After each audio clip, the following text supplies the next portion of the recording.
ना बेबायदि फानलायनानै जेबो मुलाम्फा गैया। दायनिगिरिया सोर? सिखावखौ सोर खालामदों? दंफांखौ सोर दानदों? हाग्राखौ सोर धंस खालामदों? बिनि थाखाय माने इन्डिपेन्डेन्ट माने आनबायासै मोनसे तदन्त इनकुवेरि जानांगोन। मोजां इनकुवेरि जानांगोन। मोजां इनकुवेरि जायाबा दायनिगिरिया ओंखारनाय नङा। दा बेखायनो दिनै आं सोरखौबा बुंगोन, सोरबाया आंखौ बुंगोन। बेबायदि दाय होलायनानै बिनि कुनु सलुसन गैया। दाय होलायनाया दाय होलायनायनि थांगोन। हाग्राया धंस जालांबाय थागोन। दाय होलायग्राफोरा होलायबाय थागोन। हाग्राया जोबस्रांगोन। धंस जायै जायै भुटान मोनहैगोन। बिनि उनाव जोङो बबेयाव थांना थागोन?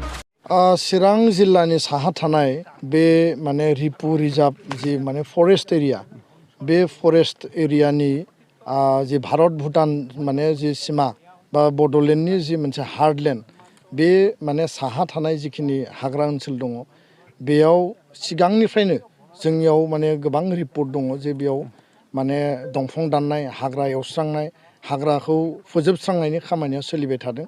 आरो मालाबा मालाबा बियो दावराव जायो, मालाबा जेब्ला डिपार्टमेन्टआ स्ट्रिक्टलि नायो बियो बन्द जायो। किन्तु बे खामानिया सिङाव सोलिबाय थानाय बाथ्राखौ जोङो गोबां समाव रिपर्ट मोन्दों। आरो थारैनो थांनाय सप्तायाव जों मिथिबाय जे बे हाग्रानिफ्राय आरोबाव माने गोबां माने खुन्दा माने ट्रेक्टराव जाबनानै लानानै थांदों। बेखौ लानानै सोर हाग्राखौ दानदों, सोर हाग्रा धंस खालामदों आरो आसोल माने सिखावा सोर, बे बाथ्राखौ लानानै तर्क जुक्ति जानाय बेखौ जोङो नुनो मोनबाय। दा दुलाराय बर' फरायसा आफादा माहारिनि जिहेथु जोंहा बिबान दङ, बे ओनसोलाव थानाय बर' फिसा, बर' आइ आफाजों लोगोसे गुबुन गुबुन हारि माहारि थांना थानायनि थाखाय हाग्रा ओनसोला जोंनि थाखाय गोनांथार। आरो बेखौ इयुन जोलैनि थाखाय जों थिनानै गालांनांगोन। दा 2006 सननि फरेस्ट राइट एक्ट बायदियै 2005नि 13 डिसेम्बरसिम जाय मानसिफ्रा हाग्रा ओनसोलाव दंमोन बिथांमोना लेन्ड एन्टाइटेलमेन्ट मोनगोन, लेन्ड राइट मोनगोन। बेयाव जोंहा क्लियार आरो बिनि थाखाय जों दाबि होगासिनो दङ। किन्तु 2006 सननिफ्राय दासिम 2023 दिनै माने जोबनोसै, बे समसिमबो दिनै जे हाग्रा एवस्रांनाया सोलिबाय थादों। जि जायगायाव गसंनानै दङ बे जायगाखौ थांनाय बोसोरावसो जोंनि गाहाय नेहाथारि खनिन्द्र बसुमतारी आरो चिरां जिल्लानि टिमा नायफैदोंमोन। नायफैनानै नुदोंमोन बेयाव गासैबो दंफां लाइफां दंजोबोमोन। माखासे हाग्रा दंफांखौ दाननाय जादोंमोन। किन्तु दिनै जों नुबाय बेयाव हाग्रा एवस्रांनाय, खेथि मावनाय, बेयाव माने अर सुनानै माने फोजोंबाय थानाय बे थासारिफोरा मानो जादों? बेथ' मोनसे इलिगेल एनक्रचमेन्ट। आरो जोंनि बर' आइ आफा जायफोरा हा गैजायै, जायफोरा लेन्डलेस, बे मानसिफोरखौबो आं खावलायगोन जे नोंथांमोननि थाखाय सरकारा हा होनायनि थाखाय लेन्ड मेला बा नोङो माने बैसुमुथि मिसन खालामदों। आरो जायफोर हा गैजाया, जायफोर न' माने दैजों खुरखा जाबाय, बारहुंखायाव सिलिंखार जाबाय, बायदिसिना कारनाव लेन्डलेस जाबाय, बिथांमोननि थाखाय बिटिआर सरकारा हा होगोन, होनायनि खामानिखौ मावगासिनो दङ। साननैसो माने सिगां आङो पर्बतझरायाव थांदों। पर्बतझरानि रायजो राजाफोरा बुंदों जे इलिगेल एनक्रचमेन्टआ गुबुनारिनिया बारा जाबाय। दा बेखायनो पर्बतझरायाव जुदि बर' मानसि हा गैजायै दङब्ला जों बेखौ बजबनो थाखाय रेडि। दा बेबादि एसेबां मोनसे सुबिदा थासेयावबो मा कारनाव, बबे कारनाव दिनैनि समावबो बे रिपु रिजार्भ ओनसोलखौ एवस्रांनानै धंस खालामनायनि खामानिखौ मावदों। दा बेखायनो चिरां जिल्ला एबसु माने टेन्डुवार दख'रा एबसु सान्तिपुर इउनिट कमिटि मिरु आफादजों जयै नायनो फैदों, सरजमिन तदन्त खालामनो फैदों, फेक्ट फाइन्डिं खालामनो फैदों। आसलते हाग्राखौ सोर दानदों, मानो दानदों, धंस खालामनायनि एजेन्डाया मा, आरो बेयाव सोरनि माने षड़यन्त्रआ, सोरनि कनस्पिरेसिया, सोर सिखाव, सोर माने दंफां सुरां माने खामानि मावग्राफ्रा दिनै मावगासिनो दङ।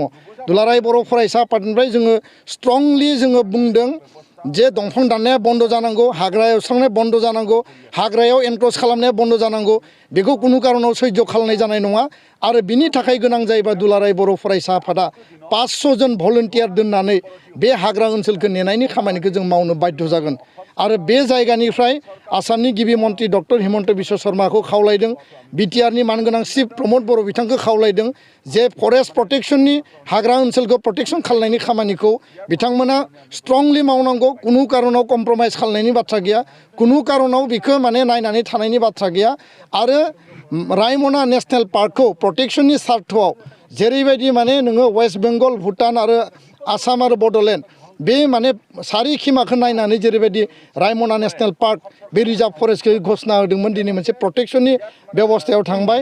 जों दाबि खालामो चिरां जिल्लानि नैबे रिपु रिजार्भ फरेस्टखौबो रिपु नेशनेल पार्क हिसाबै माने सानजाहा मानास आरो सोनाबहा माने रायमना बे गोलाव ओनसोलखौ माने क'क्राझार आरो चिरां दाजाबनानै रिपु नेशनेल पार्क डिक्लेयार खालामनो थाखाय भारत सरकार आसाम सरकारनो जों दाबि दैखांबाय आरो बिनि थाखाय स्पेशल जों मेम'रेन्डाम बानायगोन खारन जिखुनु बिनिमयाव बे हाया प्रटेक्शन जानांगोन बे हाग्राया प्रटेक्शन जानांगोन आरो बेयाव सोरनिबा माने दालाल खालामनाय सोरबा सुरां सिखारि सिखाव खावनानै दंफां दाननाय हाग्रा दंस' खालामनाय बे सोलिनाय नङा खारन जोंनि इयुन जोलैया थांना थानांगोन आरो थांना थानांगोन बा बेयावनो थांना थानांगोन आरो बे जायगाखौ बासायनांगोन हाग्राखौ दानजोबना लायोब्ला खरां जायोब्ला दैबाना जायोब्ला बारहुंखा फैयोब्ला आरो बेयाव माने हा खुरखानाय जायोब्ला जों बहा थांनानै थागोन जोंनि ओनसोलाव जुदि हाग्रा गैयाब्ला दिनै गुवाहाटिया पलुसनजों थानो हायाखै दिल्लीया पलुसनजों थानो हायाखै मोनसे समाव बे जायगाया मा जागोन बे माने बिनि जि माने वाटार लेभेल दिनै माने 20 फुट 30 फुटाव जों बेयाव दै मोना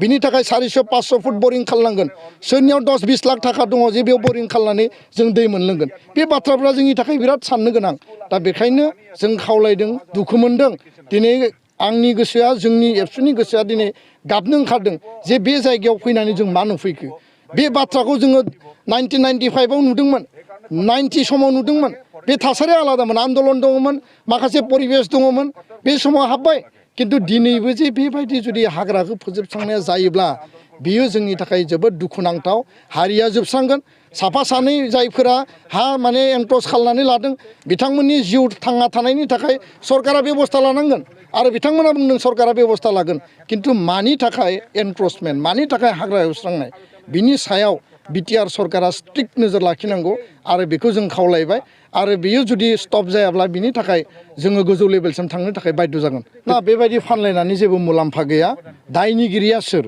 सिखावखौ सोर खालामदों दंफांखौ सोर दानदों हाग्राखौ सोर धंस' खालामदों बिनि थाखाय माने इन्डिपेन्डेन्ट माने आनबायासै मोनसे तदन्त इनकुवेरि जानांगोन मोजां इनकुवेरि जानांगोन मोजां इनकुवेरि जायाबा दायनिगिरिया ओंखारनाय नङा दा बेखायनो दिनै आं सोरखौबा बुंगोन सोरबाया आंखौ बुंगोन बेबायदि दाय होलायनानै बिनि खुनु सलुसन गैया दाय होलायनाया दाय होलायनायनि थांगोन हाग्राया धंस' जालांबाय थागोन दाय होलायग्राफोरा होलायबाय थागोन हाग्राया जोबस्रांगोन धंस' जायै जायै भुटान मोनहैगोन बिनि उनाव जोङो बबेयाव थांना थागोन दा जोंनो हाग्राखौ नांगौना नाङा कुइसना बेसो जोंनो बे ओनसोलखौ जोङो माने प्रटेक्शन खालामनांगौ ना नाङा जोंनि इयुन जोलैया थांना थानांगौ ना थानाङा बेयाव इयुन जोलैया दै मोनलोंनांगौ ना मोनलोंनाङा खरां जानांगौ नामा बेयाव हा खुरखानाय बेयाव माने द्रट जानांगौ नामा बा फ्लाड जानांगौ नामा बे कुइसनफ्रा जोंनि मोखाङाव दङ दा बेखायनो सोरबा साफा सानैनि सार्थनि थाखाय हाग्रा एवस्रांनाय हाग्रा दानस्रांनाय बे खामानिखौ जों लुबैया आरो जों बुंदों जे प्रटेक्शन जानांगोन नेशनेल पार्क घोषणा होयोब्ला बिनि फुल प्रटेक्शना जागोन